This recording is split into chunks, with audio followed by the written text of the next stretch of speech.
This is 3FM. I mean, I was quite surprised. Several people have mentioned homelessness on the island, which was quite a surprise. But I think it's the health service is the big key issue. Everybody is very concerned about that. Public sector pensions and the economy and how we're going to pay for everything. And they're the three main issues. But that's has a common thread, if you like. Well, I think we've got to redefine what we think of what we expect from Noble's Hospital. It's basically a general hospital, and I think we're going to end up having to use more and more the facilities of the NHS.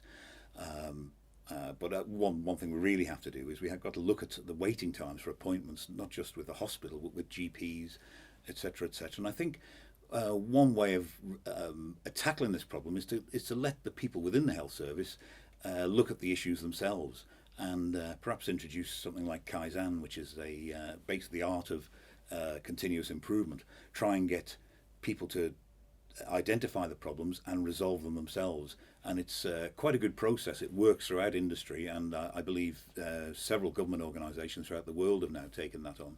And I think that would pay big dividends.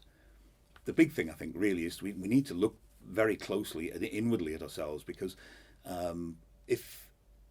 if we look at Douglas as an example, and East Douglas, I think, is a microcosm of the problems the Isle of Man finds itself in.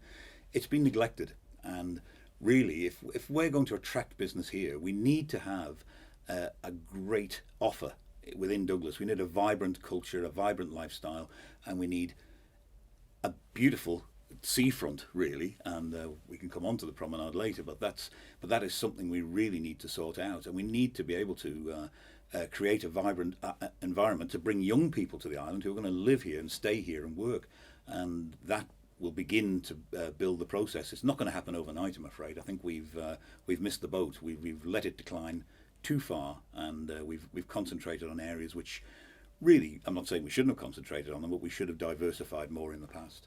I don't think we can afford a £23 million scheme to sort this out. I think simply we've just got to get it done as quickly and as cost efficiently and practically as possible.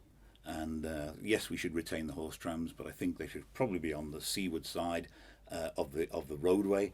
And I think we need to retain as many parking spots as we possibly can in that area, because I think that's one area where a lot of people are going to want to see, or a lot of people are going to stop. So we need to be able to provide for that. And we've got to remember that it's a main thoroughfare through the town.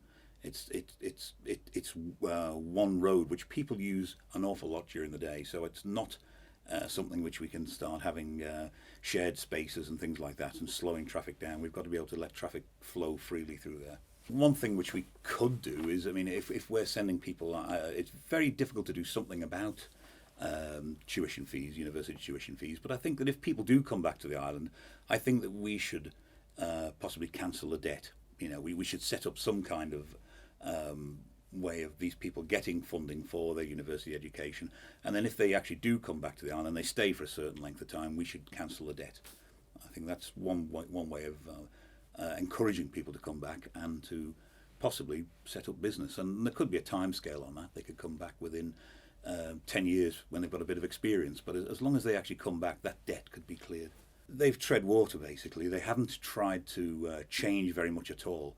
I think there was an impetus for change at the beginning, but I think it petered out, and I think they got bogged down and probably listened to the wrong people. They really need to sort of pull themselves together, and we need to go forward. And Lord Lisvane's review is one key aspect of that. We need to work on that and use that in a hurry. We haven't got long left. I think this is probably the last. This could be our last chance. In next time. What in 5 years' time, what are we going to be standing for then? It could be a disaster area. So I think we really need to make the best of this Parliament.